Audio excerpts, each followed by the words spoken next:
Hello and welcome back to JEE nurse. तो JEE advance problem solving की series चल रही है। तुम लोग काफ़ी प्यार भी दिखा रहे हो, बहुत अच्छा लग रहा है। तुम लोगों को और पसंद आए, क्या चैप्टर्स चाहते हो, क्या चाहते हो, सब बताओ। अभी जेई एडवांस 2024 तो काफ़ी अब पास आ चुका है, तो ये तो सीरीज अब एक आध एपिसोड और चलेगी। बट जो 2025 वाले हो, तुम लोग भी अगर ऐसी प्रॉब्लम सॉल्विंग सीरीज वगैरह चाहते हो, जेई मेंस लेवल की चाहते हो, बिटसैट के लिए चाहते हो, जेई एडवांस्ड के लिए चाहते हो, तो ज़रूर कमेंट करके हमें बताओ। अच्छा लगता है तो ज़रूर बताओ, कुछ इंप्रूवमेंट हो सकता है तो वो भी बताओ। इंटरेक्ट करो, हम तुम वेट करेंगे तुम्हारा, है ना। तो आज मैं तुम्हारे साथ लेकर आ गया हूँ यूनिट्स एंड मेजरमेंट्स। और आज की वीडियो को मैं कहूँगा पूरा देखना, सारे क्वेश्चन जरूर सॉल्व करना, क्योंकि यूनिट एंड मेजरमेंट एक ऐसा चैप्टर होता है जो जेई एडवांस में हम लोग ऐसे सोचते हैं कि मतलब ज़्यादा क्यों ही ध्यान दे, लेकिन हर साल इसमें से एक नहीं तो दो क्वेश्चन तुम्हारा जेई एडवांस में आ रहा होता है, ठीक है। और तो और मैंने ये जो वीडियो बनाया है, इसमें ये जो सारे क्वेश्चंस मैं ले रहा हूँ, जैसे अभी तुम्हारे स्क्रीन पे एडवांस 2019 का क्वेश्चन चल रहा है, सारे क्वेश्चंस इतने बेहतरीन चॉइस के हैं। इसमें मैंने हर तरीके के क्वेश्चन कवर कर दिया है। तो तुम्हें एरर से भी क्वेश्चन मिलेगा, तुम्हें इंस्ट्रूमेंट से भी क्वेश्चन मिलेगा, और डायमेंशन से तो तुम्हें क्वेश्चन मिलेगा ही। तो तुम्हारा सारा काम हो जाएगा इस एक वीडियो से, ठीक है। तो अपन शुरू करते हैं। पहला क्वेश्चन क्या है अपने पास, एडवांस 2019 का सवाल है। कह रहा है let us consider a system of units जिसमें मास और एंगुलर मोमेंटम जो है वो डायमेंशनलेस है, ठीक है। तो मास जो है वो डायमेंशनलेस है और एंगुलर मोमेंटम भी डायमेंशनलेस है, ठीक है। If length has dimension of L which of the following statements is और आर करेक्ट, ठीक है। अब मेरे को एक बात बताओ, डायमेंशनलेस जो क्वांटिटी होती है उसमें क्या होता है, उसमें जो भी बेसिक जो होते हैं तुम्हारे डायमेंशंस, उनका पावर जो है वो जीरो रहता है। एम सब जीरो हो जाएगा तो ये वन बन जाएगा ना, सही कह रहा हूँ। तो अब एक बात बताओ, अगर मेरे को इसकी डायमेंशन जो है ये डायमेंशन लेस दिया हुआ है, वाइट पेन ले लेता हूँ, अच्छा लगता है। तो ये बताओ, और तो कुछ जानकारी नहीं दी है, ठीक है। ये बताओ, अगर मेरे को दिया है कि एम वी आर जो है वो डायमेंशन लेस है, तो एम तो वैसे भी डायमेंशन लेस है। अगर इन दोनों की टोटल जो पावर है उस सबको जीरो होना है एल और टी के फॉर्म में, तो क्या मैं ये नहीं कह सकता कि जो वी की डायमेंशन होगी वो आर के डायमेंशन के इन्वर्स होगी? तभी तो एक दूसरे को कैंसिल आउट कर देंगे डायमेंशन में। इसकी कोई डायमेंशन नहीं है इन, और इस टोटल की डायमेंशन जीरो है, मतलब डायमेंशन लेस है। तो ये और इसकी ऑपोजिट हो जाएगी, तो एक दूसरे को कैंसिल कर देगी तो डायमेंशन लेस हो जाएंगे। तो अब मेरे को बताओ आर की क्या होती है डायमेंशन, आर की, आर क्या रेडियस है, लेंथ है, तो आर की डायमेंशन है एल, ठीक है। और वेलोसिटी की वैसे क्या डायमेंशन होती है, वेलोसिटी की वैसे डायमेंशन होती है L into T inverse metre पर सेकेंड, है ना। तो अब मेरे को एक बात बताओ, अगर इन अभी इक्वल टू का साइन मैं डायमेंशन के लिए लगा रहा हूँ, ठीक है। सपोज ये बराबर है, सपोज क्या है बराबर, तुम्हें दिख रहा है। तो अब एक बात बताओ, क्या मैं यहाँ से ये नहीं कह सकता कि ये टाइम इधर जाएगा, कुछ गड़बड़ हो रहा है, हाँ यार इनवर्स है ना, ये तो एल इनवर्स होगा ना, ठीक है। तो एल टी इनवर्स एल, तो एल इनवर्स, अब ये बताओ एल इनवर्स को मैं इधर ले आता हूँ, टी को उधर ले जाता हूँ, तो क्या मैं ये नहीं कह सकता कि जो टाइम का डायमेंशन है इस पर्टिकुलर सिस्टम में वो एल स्क्वायर के बराबर है, समझ रहे हो। यहाँ से मैंने वी आर इसको ऑपोजिट करा, इसको उल्टा करा, एक दूसरे को कैंसिल कराने के लिए, वी का आर इनवर्स के बराबर आया, वी की डायमेंशन निकाल के आर इनवर्स के बराबर इक्वेट करी, और टाइम की डायमेंशन मेरे पास आ गई एल स्क्वायर। तो इसको अपन रिजल्ट को संभाल के रखेंगे, ये बहुत ज़्यादा अपने काम आएगा जैसा मुझे दिख रहा है। द डायमेंशन, अब क्या पूछा है अपने को कि चार स्टेटमेंट दिया और पूछा dimension of force, power, linear momentum और एनर्जी, ठीक है। आओ एक एक करके सॉल्व कर लेते हैं। फोर्स का डायमेंशन देखो, तुम्हें याद होना चाहिए एम एल टी की पावर -2 होता है, मेरे को अभी तक ध्यान है, ठीक है। रट लो इसको, ये बहुत ज़्यादा काम आता है, तुम्हारे एक सवाल सीधा बन रहा होता है। अक्सर सवालों में फोर्स का यूज़ होता ही है, फोर्स से एनर्जी भी निकाल सकते हो, बट फिर भी मैं तुम्हें निकाल के दिखा दे रहा हूँ। फोर्स क्या होता है, मास इंटू एक्सेलरेशन, यानी कि मास तुम्हारा एम, एक्सेलरेशन तुम्हारा क्या होता है, मीटर पर सेकंड स्क्वायर, यानी मीटर से लेंथ, और ये सेकंड स्क्वायर, तो एम एल टी की पावर -2। अब मेरे को बताओ एम जो है वो तुम्हारा डायमेंशन लेस है, एल की डायमेंशन एल है, तो एम तो ये हो गया, एल ये आ गया, एम डायमेंशन लेस है। टी क्या अपन ने यहाँ से निकाला कि जो टी की डायमेंशन है वो एल स्क्वायर है, तो यानी ये एल स्क्वायर की पावर -2, यानी एल इंटू एल की पावर -4, यानी कि ये अपना आ गया एल की पावर -3 के बराबर। क्या ऑप्शन है, बिल्कुल सही है, तो अपना ए ऑप्शन हो गया करेक्ट, ठीक है। बी ऑप्शन की बात कर लेते हैं, डायमेंशन ऑफ पावर इज, ठीक है। अब पावर का फॉर्मूला क्या होता है भाई, एनर्जी पर यूनिट टाइम, है ना। तो पावर की बात कर लेते हैं अपन, रुक जाओ यार, ये सवाल मेरा है, ये थोड़ा सा दिक्कत क्यों दे रहा, सिस्टम सही हो जा भाई, पेन ले नहीं रहा है। हाँ ठीक है चलो। तो पावर की डायमेंशन क्या होती है, पावर होता है तुम्हारा क्या होता है, एनर्जी पर यूनिट टाइम, ठीक है। तो अब मेरे को एक बात बताओ, जो क्या तुम ये नहीं कह सकते, क्या है पावर का ही पूछा है ना, हाँ डायमेंशन ऑफ पावर, तो पावर है तुम्हारा एनर्जी पर यूनिट टाइम। अब मेरे को एक बात बताओ, ये जो एनर्जी होता है, जब हम वर्क डन करते हैं फिजिक्स में, तो वर्क डन ही एनर्जी के फॉर्म में स्टोर होता है, तो वर्क डन और एनर्जी की हमेशा यूनिट सेम होती है, डायमेंशन सेम होती है। अब वर्क डन जो होता है, वर्क डन होता है फोर्स इनटू डिस्प्लेसमेंट, ठीक है। तो क्या मैं इसको लिख सकता हूँ कि force into displacement bye T, force की अभी निकाल ली अपन ने L की पावर -3, डिस्प्लेसमेंट की L, टाइम की क्या है L की पावर 2, इसको मैं ऊपर L की पावर -2 लिख सकता था, चलो ठीक है। तो ये 2 ऊपर गया -5 इंटू L, यानी कि L की पावर -4। क्या कह रहा है ये पावर का, L की पावर -5 नहीं है, तो ये तुम्हारा हो गया गलत, ठीक है। अगले पे आ जाओ, the dimension of linear momentum is L inverse. Linear momentum का फॉर्मूला क्या होता है, लीनियर मोमेंटम का फॉर्मूला होता है मास इनटू वेलोसिटी। मास का तुम्हारा m दिया हुआ है, वेलोसिटी मतलब length per unit time, t की पावर -1 मतलब L, t की पावर -1, और तुम्हें t पता है क्या है किसके, L स्क्वायर के, तो इसको t की पावर L की पावर -2 लिख सकते हैं। यहाँ से L की पावर -1 के बराबर आ गया, ये ऑप्शन भी तुम्हारा सही है, सी भी सही हो गया। डायमेंशन ऑफ एनर्जी, देखो एनर्जी मैंने तुम्हें बताया था, एनर्जी जो है उसकी डायमेंशन हमेशा वर्क के बराबर होती है, क्योंकि हम जो वर्क कर रहे होते हैं वही तुम्हारा एनर्जी के फॉर्म में स्टोर हो रहा होता है। तो फोर्स इनटू डिस्प्लेसमेंट, फोर्स की अपन ने निकाल ली थी L की पावर -3, इसकी L, ये बन गया L की पावर -2 के बराबर। सिंपल क्वेश्चन था, लेकिन जेईई एडवांस 2019 का पेपर इतना डिफिकल्ट माना जाता है। लॉजिक लगाओ, लॉजिक से सॉल्व करोगे तुम्हारा आराम से क्वेश्चन सॉल्व हो जाएगा। तो ये डायमेंशंस का तुम्हारा पहला क्वेश्चन हो गया सॉल्व। अगले क्वेश्चन पे आ जाते हैं। देखो अगला क्वेश्चन तुमसे क्या कह रहा है, the smallest division of vernier scale का सवाल आ गया, ठीक है। मैं भैया बड़ा एक्साइटेड था, क्योंकि तुम्हें मुझे सिखाना था कि वर्नियर स्केल के सवालों कैसे, थोड़ा एक इसमें एक चीज़ आएगी उसका थोड़ा ध्यान रखना, इसमें बच्चे अक्सर गड़बड़ कर देते हैं। और ये आंसर इसका जो सही है बता देता हूँ मैं, अपन डिराइव तो करेंगे ही। सी ऑप्शन इसका सही आंसर आता है, इसको मैंने पहले सॉल्व कराया अभी, ठीक है। और अब बच्चे क्या करते हैं, इसको 3.17 सेंटीमीटर कर देते हैं, जो कि बहुत गलत चीज़ है। मैं तुम्हें बताऊंगा कैसे। आओ देखो क्या है, क्या बता रहा है, smallest division on the main scale of vernier calliper is 0.1 centimetre, ठीक है। मेन स्केल तो 1 MSD तुम्हें दिया है 0.1 centimetre. 10 division of the vernier scale correspond to 9 division of the main scale, 10 VSD equals to 1 MSD। ये तो बहुत standard है, ये तो तुमने हर जगह देखा होगा, उसकी डेरिवेशन है वो मैं तुम्हें करके दिखा दूंगा छोटी सी, बट उसका कोई फायदा होता नहीं है। The figure below on the left shows the reading of this calliper with no gap between it two jaws, ठीक है। तो ये तुम्हारा यहाँ पे एरर बताना चाह रहे हैं इस वाली फिगर में। The figure on the right shows the reading with a solid sphere held between the jaws, the correct diameter of the sphere is, तो ये वाला रीडिंग वाला है, ठीक है। बढ़िया आसान सवाल है, बस एक चीज़ का ध्यान रखना। इसको फटाफट ड्राइव करके मैं दिखा देता हूँ। 10 VSD तुम्हें 1 MSD के बराबर दिया हुआ है, ठीक है। तो होता कुछ नहीं है, इसको क्या करते हैं 1 VSD 10 VSD 1 MSD थोड़ी होगा 9 MSD, क्या गड़बड़ कर दी थी मैंने, हाँ। तो 1 VSD जो है वो 9/10 MSD के बराबर है, ठीक है। जो लीस्ट काउंट होता है, लीस्ट काउंट तुम्हारा होता है 1 MSD माइनस 1 VSD के बराबर, तो ये हो जाएगा 1 माइनस 9/10 MSD।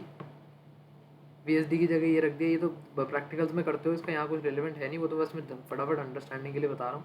1 MSD की वैल्यू है 0.1 सेंटीमीटर, उसको 10 से डिवाइड किया तो तुम्हारा लीस्ट काउंट आ गया 0.01 सेंटीमीटर, ठीक है। तो ये तुम्हारा हो गया शॉर्ट। अब मेरे को एक बात बताओ, हाँ 1 MSD ये, हाँ ये सब कर लिया। वाइट पेन ले लेते हैं यार, थोड़ा ब्राइट पेन लेंगे थोड़ा सा, नहीं क्योंकि अपने को फिगर पे लिखना है तो वाइट दिखेगा नहीं, ये लेते हैं। अब देखो इस पे आते हैं, फिगर पे, इस पे जूम कर लेते हैं बहुत सारा, और अब मैं तुम्हें दिखाता हूँ क्या होता है। अपने को जब भी किसी तुम्हें इसमें निकालना है तो इसका जो बेसिक कंसेप्ट होता है वर्नियर कैलिपर का, वो ये होता है कि ये जो मेन स्केल है, इस मेन स्केल पे अपन ने देखा, इसको थोड़ा सा थिन करना पड़ेगा, जूम इन है ना अपन, हाँ।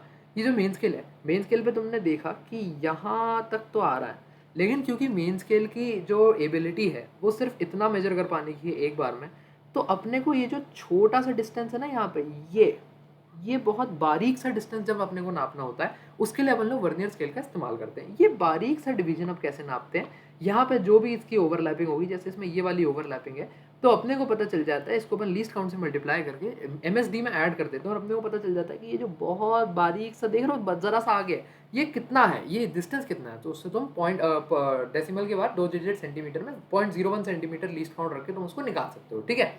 अब ये निकालते वक्त बच्चे क्या गड़बड़ करते हैं, यहाँ पे एरर निकालने में गड़बड़ कर देते हैं। एरर निकालने में कैसे गड़बड़ कर देते हैं, मैं तुम्हें दिखाता हूँ। होता क्या है, अब देखो ये अगर ये मेन स्केल है, ये वर्नियर स्केल है, वर्नियर स्केल जो है मेन स्केल से 0 पे ऐसे होना चाहिए, दोनों साथ में बराबर होने चाहिए। लेकिन तुम्हारा जो वर्नियर स्केल है ना, वो थोड़ा सा पीछे है, थोड़ा पीछे निकला हुआ है। इसका मतलब क्या है, तुम पीछे से शुरुआत कर रहे हो। इसमें negative error, positive error, negative में आगे ऐड करना होता है, पॉजिटिव में सब्ट्रैक्ट करना होता है, इस सब में लोग अक्सर कंफ्यूज हो जाते हैं। तो मेरी एक सिंपल सी बात सुनो, तुम एक रेस में दौड़ रहे थे, हर 10 मीटर की रेस है, ठीक है। हर 1 मीटर दौड़ने पे तुम्हें 1 पॉइंट मिलता है। तो अगर तुम 0 से शुरू करो, वर्नियर स्केल और ये एमएसडी 0 पे है, तुम वर्नियर स्केल हो, तुमने 0 से शुरू करा, 10 तक का नाप लिया, 10 मीटर, तो तुम्हें कितने पॉइंट मिल गए? 10 पॉइंट मिल गए। पीछे से अगर तुम शुरू कर रहे हो तो एक सपोज तुमने 1 मीटर पीछे से शुरू किया, ठीक है, मतलब तुम पीछे से 1 मीटर स्टार्ट कर रहे हो और फिर तुम 10 मीटर दौड़ गए, तो तुम रेफरी से बोलोगे ना कि सर मैंने 1 मीटर पीछे से दौड़ा था, तो मेरे फाइनल रिजल्ट में 1 ऐड कर दो। तो इससे ध्यान रखो, जब भी पीछे से स्टार्ट होता है तो लास्ट में वो ऐड हो रहा होगा, और यहीं अगर आगे से स्टार्ट है तो रेफरी तुमसे बोलेगा कि नहीं तुम एक्चुअली में 1 मीटर आगे से दौड़े हो, तो फाइनल में से मैं 1 मीटर सब्ट्रैक्ट कर लूंगा। कभी भी आगे से शुरू हो रहा है तो सब्ट्रैक्ट करो, और पीछे से शुरू हो रहा है तो ऐड करो लास्ट में। नेगेटिव पॉजिटिव एरर के चक्कर में पड़ो ही मत, मैं तो ऐसा कहता हूँ। ठीक है, अब यहाँ पे एक मेजर गलती बच्चे क्या करेंगे ना, इसमें देखो कौन सा वाला कोइंसाइडिंग है जीरो एरर निकालने में, 6th वाला जो वैल्यू है इसका वो कोइंसाइडिंग है। ठीक है, तो बच्चे सोचते हैं कि 6th वैल्यू कोइंसाइडिंग है, ये पीछे से है, तो हमारा जीरो एरर कितना हो गया? 0.06 सेंटीमीटर। बहुत होशियारी लगा के, लेकिन ये हल्की सी इसमें गड़बड़ है। अपन जब मैंने तुम्हें यह कंसेप्ट समझाया तो अपन ये वर्नियर स्केल किसके जस्ट आगे है वो देखते हैं। यहाँ पे ये इसके जस्ट पीछे है, आगे नहीं है। तो अपने को हमेशा वर्नियर स्केल नापते हुए ये देखना है कौन सी वाली मेन स्केल डिवीजन के ये जस्ट आगे होता है। ठीक है, तो यहाँ अपन इसको टैकल करने के लिए क्या करेंगे, इसको मैं बैक कर दूँ, बैक बैक बैक बैक, हाँ, यहाँ इसको अपन टैकल करने के लिए क्या करेंगे, एक एमएसडी पीछे की अज्यूम करेंगे। ये तुम्हारा 1 है, ये तुम्हारा 0.1, 0.2, ये 0.5, तो ये वाला तुम्हारा हो जाएगा -0.1। अब इससे ये जो आगे है ना, ये तुम्हारा 6th डिवीजन होगा, और ये -0.1 से 0.06 डिवीजन आगे हैं। मतलब यहाँ से ये कितना, अगर ये टोटल डिस्टेंस जो है, देखो और जूम कर सकता हूँ मैं, समझना, यही समझने वाली चीज़ है। अगर ये समझ ले जाओगे तो गलती नहीं करोगे। ये पूरा जो डिस्टेंस है ये तुम्हारा 0.1 सेंटीमीटर है। ठीक है, 0 से -0.1 तक, इतना डिस्टेंस जो है वो हमेशा तुम्हें बताता है वर्नियर कैलिपर कि पिछले से मैं इतना आगे हूँ, तो जौन सा कोइंसाइड कर रहा है वो वाला बता दो। तो तुम्हें पता चल गया कि ये वाला जो डिस्टेंस है, पेन चेंज कर लेता हूँ, यहाँ से इरेज कर देता हूँ मैं, तो तुम्हें इससे पता चल जाएगा कि ये वाला जो डिस्टेंस है छोटा सा -0.1, और ये वाला जो डिस्टेंस है ना, ये 0.06 के बराबर है। तो अब क्या तुम ये वाला डिस्टेंस नहीं निकाल सकते, ये जो कि वाकई में तुम्हारा असली एरर है? तो ये डिस्टेंस निकालने के लिए अपन क्या करेंगे, 0.1 में से 0.06 माइनस कर देंगे, और ये तुम्हारा डिस्टेंस आ जाएगा 0.04। अब इसको वैसे जनरली जो लिखने वाली टर्म होती है वो ये होती है कि तुम्हारा जो जीरो एरर है, यहाँ तो मैंने इसका मैग्नीट्यूड निकाल के बता दिया, और तुम्हें मैंने लॉजिक समझा दिया कि अभी मैग्नीट्यूड तुम्हें आगे जाके ऐड करना है। लेकिन इसको मैथमेटिकली अपन ऐसे सॉल्व करते हैं कि ये -0.1 है, प्लस 0.06 का आगे है, तो ये तुम्हारा जो एरर आया इसको नेगेटिव एरर कहते हैं। ये मैथमेटिकली ऐसा, अगर तुम्हें सब्जेक्टिव पेपर होता, अब तो है नहीं तो उसका कुछ मतलब नहीं है, सब्जेक्टिव पेपर में तुम एरर दिखाते हैं -0.04, और नेगेटिव एरर को जब तुम लास्ट में सब्ट्रैक्ट कर रहे होते एरर को, तो ये नेगेटिव होकर प्लस हो जाता, तो वहाँ से कट जाता, ऐसा सीन होता है इसमें। फॉर्मूला मैं तुम्हें बता देता हूँ, MSR + VSR माइनस एरर, तो ये माइनस एरर में जब तुम्हें माइनस वैल्यू लिखोगे तो माइनस माइनस कट जाएगा, समझ रहे हो? ऐसा फॉर्मूला होता है। आई होप तुम समझ रहे हो। मुझे लग रहा है कि मैंने थोड़ा सा कन्फ्यूजन क्रिएट कर देता है। तो रीडिंग का जो फॉर्मूला होता है वो होता है MSR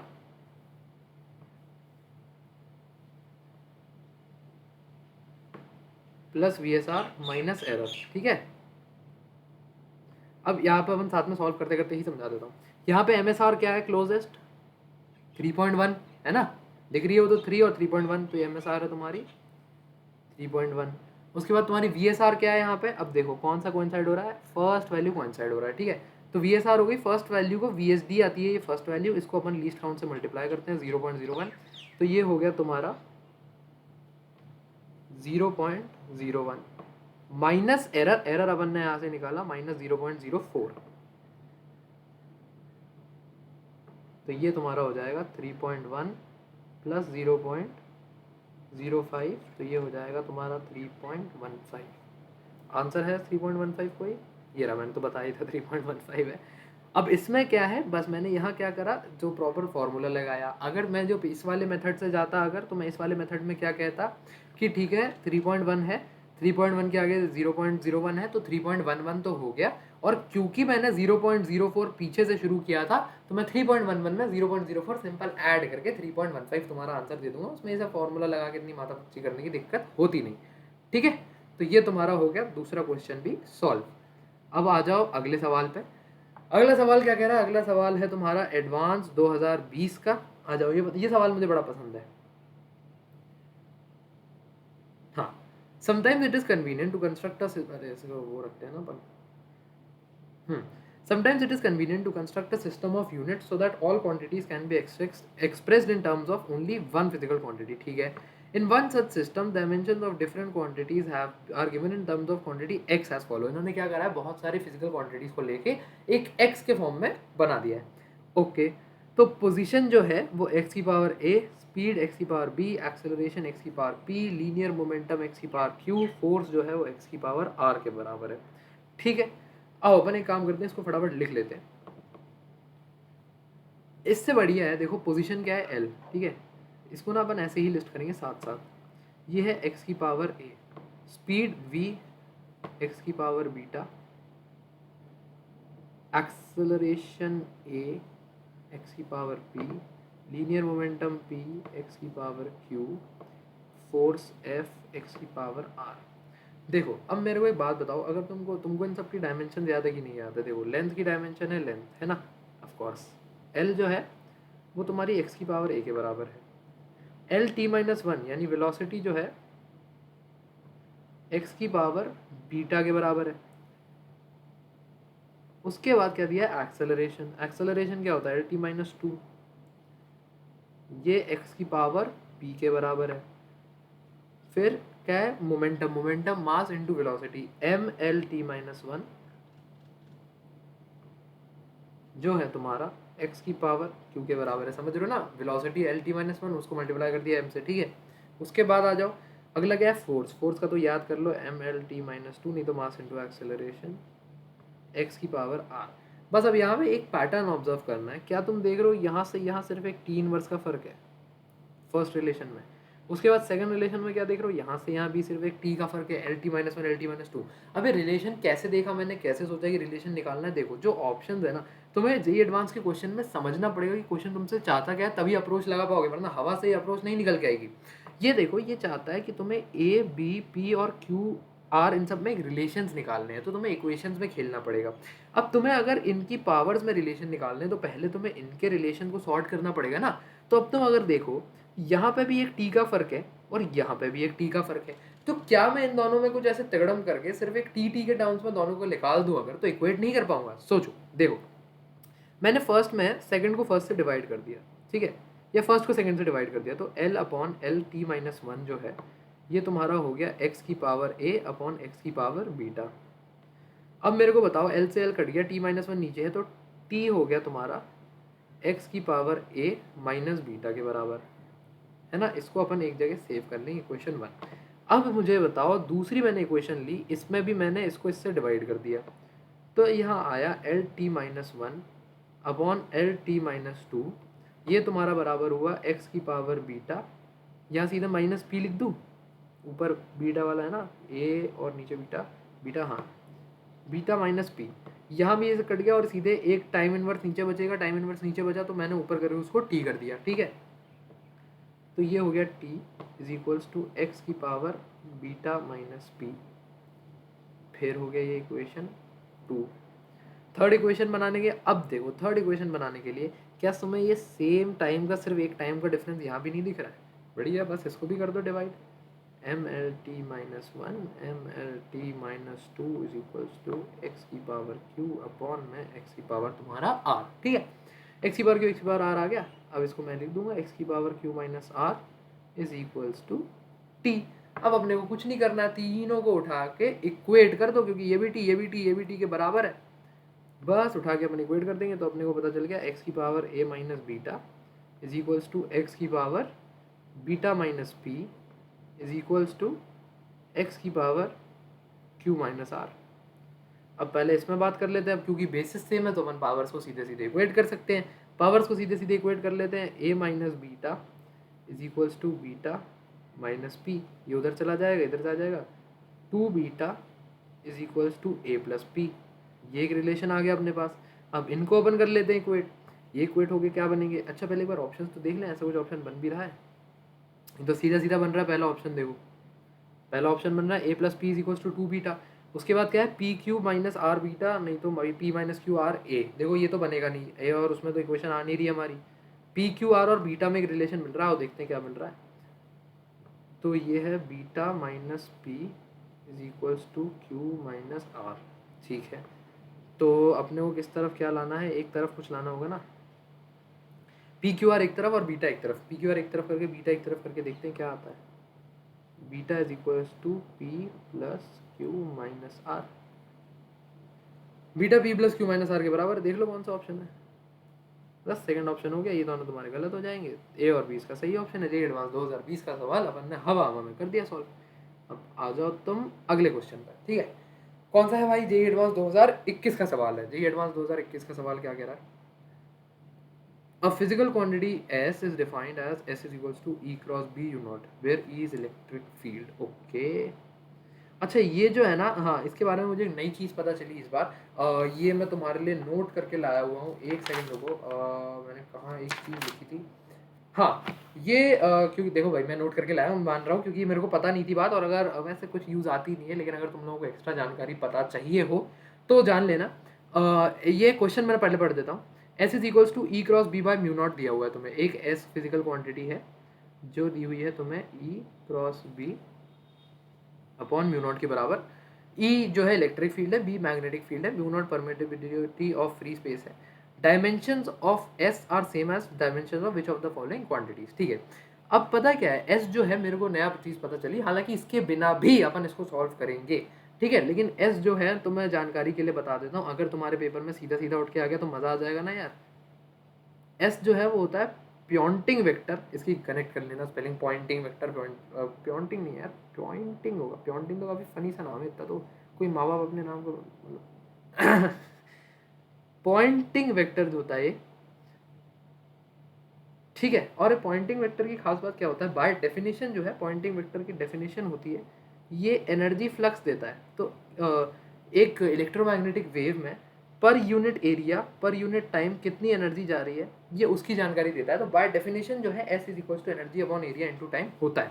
तो मैं एक बार तुम्हें यहाँ से सॉल्व करके दिखा देता हूँ, उसके बाद मैं तुम्हें बेसिक से भी ले जाके सॉल्व करके दिखाऊंगा।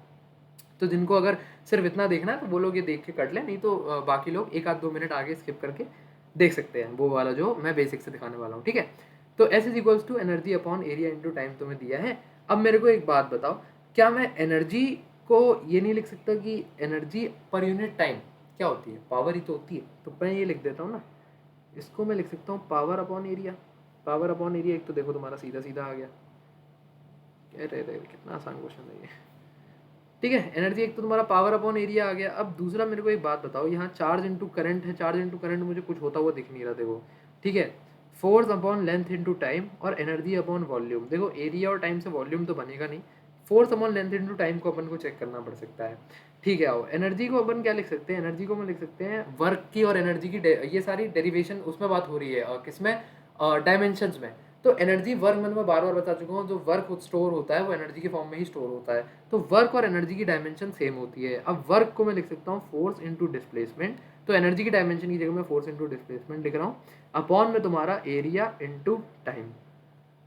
ठीक है, तो ये क्या कह रहा है, force upon length into time. तो ये क्या है, एफ है, ये एल और ये एल स्क्वायर होगा ना, और ये टी, एल से एल कट दिया, ये आ गया तुम्हारा force upon length into time. तुम्हारा ये ऑप्शन बी भी सही हो गया और डी भी सही हो गया। लेकिन ये सवाल अपने लिए भी समाप्त नहीं हुआ है, अब अपन इसको सॉल्व करेंगे बेसिक से, क्योंकि ऑफ कोर्स लाजमी सी बात है, बहुत सारे ऐसे तुम में से बच्चे होंगे जो अभी पॉइंट जो भी है इसका नाम पहली बार सुन रहे हो, मैंने भी पहली बार सुना था। तो अब इसको ध्यान रख लेना, energy upon area into time होता है, एक फॉर्मूला ध्यान रखने में कितना ही तुम्हारा दिमाग की मेमोरी भर जाएगी। ठीक है, अब अपन इसको करते हैं बेसिक से सॉल्व। देखो एक तुम्हें इलेक्ट्रोमैग्नेटिक वेव्स तुमने अगर चैप्टर पढ़ा हो तो उसमें एक फॉर्मूला होता है, जो अगर 11th का कोई बच्चा देख रहा है तो इलेक्ट्रोमैग्नेटिक वेव्स का एक चैप्टर होता है, उसका एक फॉर्मूला होता है एनर्जी डेंसिटी का फॉर्मूला। ये हर जगह तुमने कैपेसिटर्स में पढ़ोगे, half C V square, half L I square, inductors में पढ़ोगे। एनर्जी डेंसिटी का फॉर्मूला जो होता है वो होता है half epsilon not E square, जिसको अपन बराबर लिखते हैं बी स्क्वायर बाय 2, मतलब half B square by mu naught के। ठीक है, ये सीधा फॉर्मूला होता है एनर्जी डेंसिटी का। अब मुझे एक बात बताओ, अगर मैं एनर्जी डेंसिटी को मैं क्या लिख सकता हूँ, एनर्जी डेंसिटी को मैं लिख सकता हूँ एनर्जी पर यूनिट वॉल्यूम। लिख सकता हूँ कि नहीं लिख सकता हूँ? काफ़ी गंदी वो उसमें आया वॉल्यूम राइटिंग में, बट वैसे कौन सी साफ है, तो लेट्स जस्ट ठीक है। अब मेरे को एक बात बताओ, एनर्जी पर यूनिट वॉल्यूम को मैं लिख सकता हूँ B square by 2 mu naught, है ना।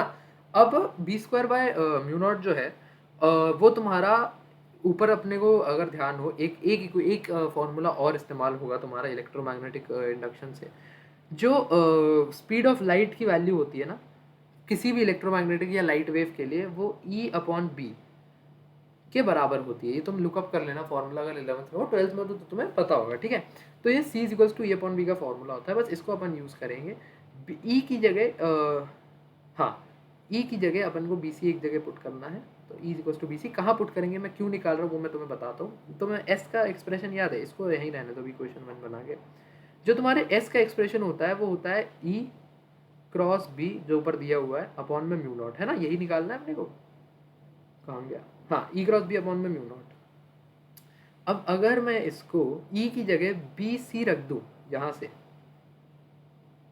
क्रॉस बी, ये सब में वैल्यू ही है, अपॉन में म्यू नॉट, तो क्या मैं इसको ये नहीं कह सकता B square C by mu naught, है ना।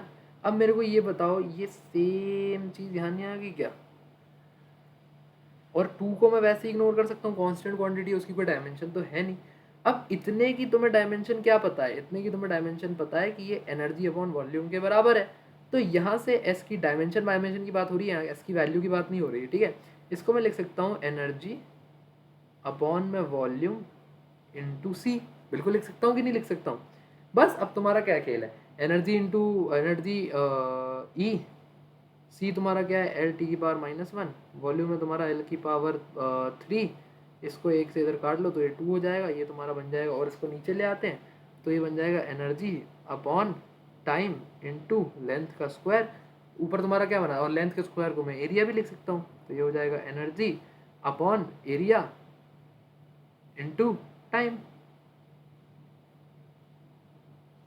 तुम्हारा आ गया ये डेफिनेशन जो यहाँ से करी थी तुमने पॉइंटिंग वेक्टर से, एनर्जी इंटू टाइम। अब तुम्हें कुछ नहीं करना है, एनर्जी को लिखना है फोर्स इंटू डिस्प्लेसमेंट, इसको लिखना है एरिया इंटू टाइम, यहाँ से यहाँ काटना है, यहाँ से तुम्हारा एक आंसर आ जाएगा कि force upon length into time. उसके बाद तुम्हें एनर्जी अपॉन टाइम को पावर के बराबर लिखना है, पावर के बराबर लिखने से ये पावर अपॉन एरिया हो जाएगा तुम्हारा, और वैसे ही तुम दोनों सवाल को सॉल्व कर लोगे। 4-5 मिनट की एक्स्ट्रा मेहनत है, एडवांस के पेपर में 4-5 मिनट को ज़्यादा मैटर करता नहीं है, क्योंकि 6 घंटे का पेपर है और तुम्हें आंसर सही होना ज़्यादा ज़रूरी है इसके, कि ज़्यादा आंसर सही हो, है ना। तो इस भाई ये वाला क्वेश्चन तो शायद मल्टीपल वो उसका था, ये मल्टीपल करेक्ट का क्वेश्चन है, तो इसमें तो नेगेटिव मार्किंग भी चुटकी में हो जाती है, तो तुम एक आध भी गलत ऑप्शन अफोर्ड नहीं कर सकते, राइट। तो हो गया ये सॉल्व, देख लो आसानी से क्वेश्चन सॉल्व हो गया। तो अब आ जाओ एरर्स का एक सवाल कर लेते हैं, बहुत बेहतरीन सवाल है, इससे तुम्हारे एरर के अधिकतम डाउट क्लियर हो जाएंगे। और ये सवाल वैसे बहुत आसान है, मैं तुम्हें दिखाऊंगा कैसे आसान है। जो बच्चे स्कूल जाते हैं और प्रैक्टिकल्स वगैरह परफॉर्म करते हैं ना, वहाँ पे ये चीज़ें सिखाई जाती है। तो जैसे अब इसमें एक्सपेरिमेंटल वैल्यूज़ और एवरेज वगैरह लेंगे, तो जो बच्चे डमी में हैं और जो नॉन अटेंडिंग थे, उन लोगों को थोड़ा मुश्किल लग सकता है। तो उन लोगों के कंसेप्ट क्लियर है, पता चला पेपर में आ गया तुम्हें पता ही नहीं कि डेल्टा टी निकालना कैसे है, तो उसके लिए अपन ये सॉल्व करते हैं सवाल। आओ, क्या कह रहा है सवाल, तुमसे कह रहा है कि in an experiment to determine the acceleration due to gravity g, the formula used for the time period of a periodic motion is T is equals to, ये फॉर्मूला दिया है, चलो इसको लिख लेते हैं फटाफट, T is equals to 2 pi under root of 7 capital R minus small R into upon 5g। बेहतरीन। आर और स्मॉल आर और बिग आर की जो वैल्यूज हैं, तो एस एच एम का फॉर्मूला होता है, स्मॉल आर और बिग आर की जो वैल्यूज हैं तुम्हें दिए हैं 60 ±1 mm और 10 ±1 mm। तो अब तुम यहाँ से देखो, इसका जो सिग्निफिकेंस है ना ±1 mm का, ये बता रहा है कि तुम्हारी 60 की जो वैल्यू है उसमें कितना एरर हो सकता है, ठीक है। आ जाओ, उसके बाद क्या कह रहा है, in 5 successive measurements the time period is found to be 0.52, 0.56, 0.57, 0.54 and 0.59, ठीक है। हाँ, the least count of the watch used for the measurement of the time period is 0.01 seconds. इस नाम में लीस्ट काउंट भी दे दिया, लीस्ट काउंट दिया हुआ है 0.01 सेकंड्स। और कह रहा है which of the following statements are true. सबसे पहले अपने को error in measurement of R की बात करनी है। देखो बहुत सिंपल है, आर में तुम्हें पता है आर की वैल्यू कितनी है 10 और एरर कितना है 1, ठीक है। इसको अपन 100 से मल्टीप्लाई करेंगे, परसेंटेज एरर आ गया, ये 10% एरर हो गया। फुद्दू सवाल, फुद्दू ऑप्शन है ना, लेकिन अभी मज़ा आना शुरू होगा। ये तो इन्होंने ऐसे ही एक हंसी खेल दे दिया था। एडवांस 2016 का पेपर बहुत बेहतरीन पेपर था भाई, ठीक है। अब क्या कह रहा है देखो, आओ उसके बाद the error in measurement of capital T. Capital T के एरर में मेजरमेंट कैसे निकालेंगे, देखो टाइम पीरियड की तुम्हें वैल्यूज़ क्या दी है, 0.52, 0.56, 0.57, 0.54 मैं ऐसे क्यों लिख रहा हूँ वो भी बताता हूँ, 0.59। ठीक है, टाइम पीरियड की हमें सारी वैल्यूज़ दी हैं। अब जब तुम कोई प्रैक्टिकल परफॉर्म करते हो ना, तो क्या होता है प्रैक्टिकल में, फिजिकली जो होता है रियल वर्ल्ड में कभी भी एक वैल्यू सटीक नहीं आती। तो अपन क्या करते हैं, 4-5 अटेम्प्ट्स करते हैं किसी भी प्रैक्टिकल के लिए, तो उस सारे अटेम्प्ट्स में जो वैल्यूज़ आती है ना, जो फाइनल वैल्यू होती है, हम उसका एवरेज मानते हैं। तो ये सबको अपन कर देंगे ऐड, और सबका निकाल लेंगे एवरेज। तो देखो अब क्योंकि सारे 5-5 में, 2 जमा 6 8, 8 7 15, 15 4 19, 9 19 9 28। ठीक है, 19 9 28। अब इसको अपन कर लेंगे डिवाइड, तो इसका एवरेज कितना आ जाएगा, अरे रुको ना सीधे कर लेता हूँ ना, हाँ क्या 19 9 28, और ये 5 तो मतलब 2.5, 2.5 और पॉइंट 2.5 और 0.28, 2.78 डिवाइडेड बाय 5 है ना। 2.78 डिवाइडेड बाई 5। मैं फटाफट थोड़ा सा कैलकुलेटर का इस्तेमाल कर रहा हूँ, तुम लोग वो करोगे ताकि मैं तुम्हारा टाइम बचा सकूँ। तुम लोगों को खुद ही निकालना है, बिल्कुल कभी भी कोई कैलकुलेटर का इस्तेमाल नहीं करेगा।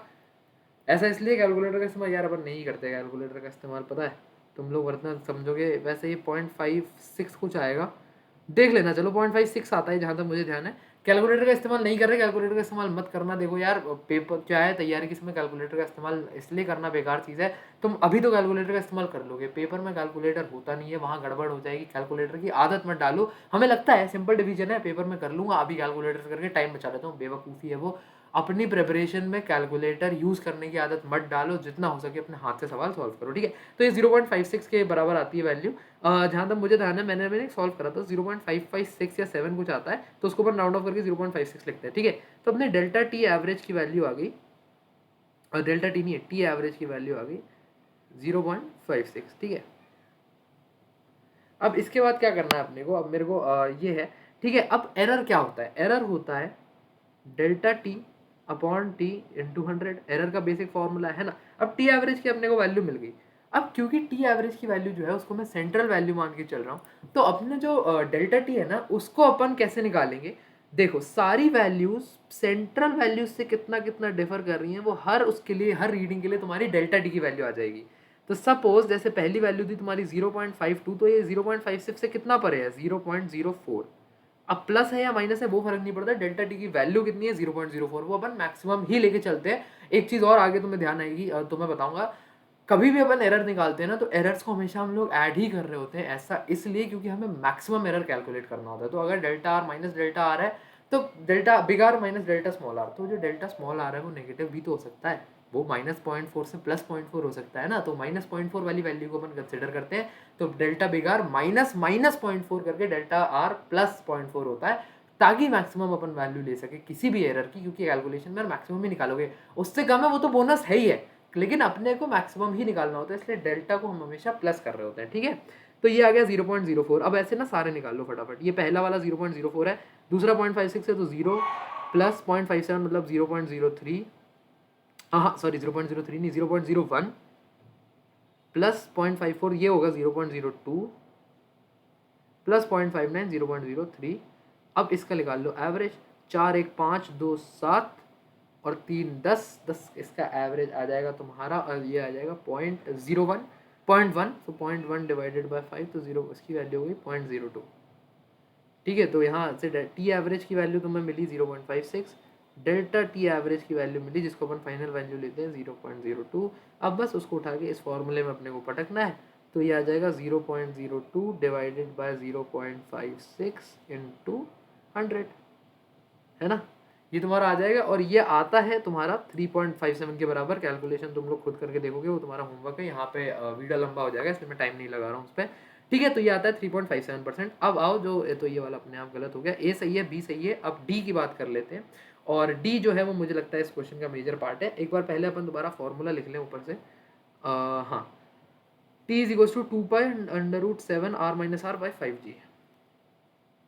T is equals to 2π√7 थाला for a reason big R minus small R upon में 5g। ठीक है, अब अपन क्या करेंगे, जी के टर्म्स में उसको निकालना है, तो इसको ना अपन दोनों तरफ स्क्वायर कर लेंगे। इसको मैं पेन को थोड़ा मोटा कर लेता हूँ यार।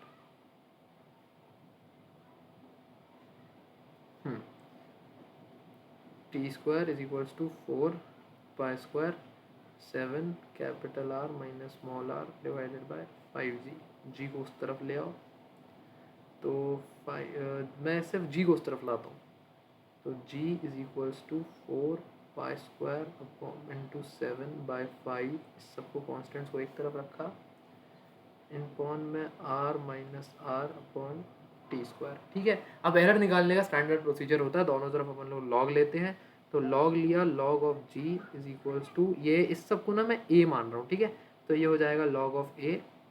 अब लॉग की प्रॉपर्टी होती है ना, log of a into B जो है वो तुम्हारा log a plus log b के बराबर होता है ना। तो अपन यही प्रॉपर्टी यहाँ पे लगा के, जब मैंने a मान लिया तो ये log a plus log of capital R minus small r plus log of T square. 2 log t नहीं लिख रहे इसको अपन, log ऑफ टी स्क्वायर लिख रहे हैं, हालांकि वो 2 बार आ जाता है। अब इसको कर दो differentiating, exact differentiating both sides, बस उसके बाद क्या है, साइड्स लिख लो भैया। ठीक है, अब अपन इसका एग्जैक्ट डिफरेंशिएशन लेंगे दोनों साइड पर। एग्जैक्ट डिफरेंशिएशन लिया तो ये बन जाएगा डी जी बाई जी, यानी del ji by g, log g का 1/g और जी का डिफरेंशिएशन डेल जी, तो ये बन जाएगा del ji by G is equals to, log A तो कांस्टेंट है तो ये 0 हो जाएगा इसका differentiation, log of r minus R, तो इसका पहले differentiation 1/r minus R into capital delta R minus small delta R, ठीक है, plus log of T square, तो ये बन जाएगा 1/t स्क्वायर, टी स्क्वायर का अपने आप में डिफरेंशिएशन होगा तो ये 2t डेल्टा टी। अब यहाँ जो मैंने तुम्हें वो बात समझाई थी अभी थोड़ी देर पहले कि एरर अपने आप को मैक्सिमम करना होता है अपने को, तो ये हम capital delta R minus small delta are नहीं, हम इसको लिखेंगे capital delta R plus small delta are. समझ रहे हो ना, पूरा एक्सप्लेनेशन समझाया था तुमको भी। तो delta ji by G is equals to delta R plus small delta R upon में R minus R plus T से टी कट जाएगा 2 डेल टी बाई टी। अब अपने को क्या करना है, बस इसमें इसको दोनों तरफ अपन को इसका वो निकालना है ना एरर, तो परसेंटेज में निकालते हैं हमेशा error, into 100 is equals to, इसको कंप्लीट को 100 से मल्टीप्लाई करेंगे। अब डेल आर और स्मॉल डेल इसकी वैल्यू क्या है, देखो तुम्हें यहाँ रेडियस दिया हुआ है, ये क्या तुम्हारा कैपिटल डेल आर और ये तुम्हारा स्मॉल डेल आर नहीं है, और ये कैपिटल आर और ये स्मॉल आर, बस 60 10 1 1, इनको अपने को उठा के उधर रखना है। नीचे आ जाओ, नीचे आ जाओ, आ जाओ आ जाओ आ जाओ, तो ये हो जाएगा अपना 0.1 था कि क्या था, 1 mm, सॉरी 0.1 क्यों होगा, 1 mm प्लस 1 mm अपॉन में 60 माइनस 10 आर, और इसकी वैल्यू एब्सोल्यूट वैल्यू वही रहेगी, उसमें प्लस नहीं करना है, बस एरर वाली वैल्यू को अपने को प्लस माइनस करना होता है। ठीक है, तो ये आ जाएगा plus 2 delta T by T, delta T by T अपन ने अभी यहाँ निकाला था, कहाँ गया कहाँ गया कहाँ गया, हाँ डेल्टा टी बाई टी अपन ने ये निकाला था, इसकी वैल्यू अपन ने कितनी दी थी 3.57% ना, ये इंटू 100 करके था, तो बिना 100 के इसकी वैल्यू हो जाएगी 0.357, तो 0.357 लिख लेंगे यहाँ पे, प्लस 2 इंटू 0.357। देखो अब क्या है, ऐसी गंदी सी जब भयानक सी कैलकुलेशन बन जाती है ना, तो अपने को थोड़ा सा अप्रोक्सीमेशन लगाना पड़ता है, ये इंटू 100 है, ये वाला इंटू 100 है, यहाँ पे पहले लिखना मैं भूल गया था। तो delta ji by g into 100 is equals to 2/50, 2/50 मतलब 1/25 मतलब 0.04, 0.04 प्लस 2 इंटू 0.357। अब ये देखो 0.357 को जब तुम 2 से मल्टीप्लाई करोगे तो आएगा 0.714 समथिंग, है ना। तो इसको क्या मैं अप्रॉक्सीमेटली 0.07 नहीं लिख सकता 2 डेसिमल तक वो करके, इसको मैंने इंटू 100 कर दिया, 0.11 इंटू 100 इज इक्वल्स टू 11%, बस ये हो गया तुम्हारा सॉल्व, 11% आ गया। अब देख लेते हैं ऑप्शन, देख लेते हैं क्या है,